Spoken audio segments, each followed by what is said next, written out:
Sakit kaayo huna-hunaon na nagkahinay-hinay nagkatiguang ang atuang mga inahan.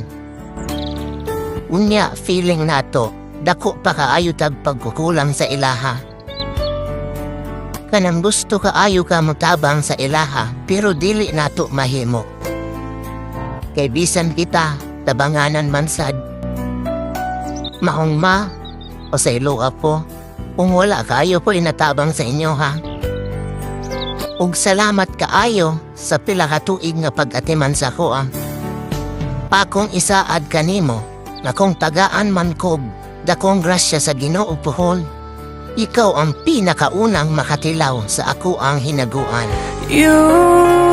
Kabalo ba ka na ang papa ang pinakabakakon sa inyohang pamilya? Kay bisan unsa kakapoy ilahang gibati, dili jud na sila mutugan. Naay mga papa nga mag-uuma, construction workers o uban pa. Nabisan unsa kainit sa adlaw, ilahang inaantos para lang sa ilahang pamilya. Naay mga papa, nabisan ginainsulto na sa ilahang mga amo. Ilaha lang gihapong ginatulon ang mga kasaba. Ay ang ilahang ginahuna-huna ang kaugmaon sa ilahang mga anak. Pero pag uli nila sa balay, kung ato silang pangutanon kung okay lang ba sila, o di kapoy ba sila, muimon na sila nga, okay lang kunak. Padayon ang pagpaningkamot sa pag-eskwela.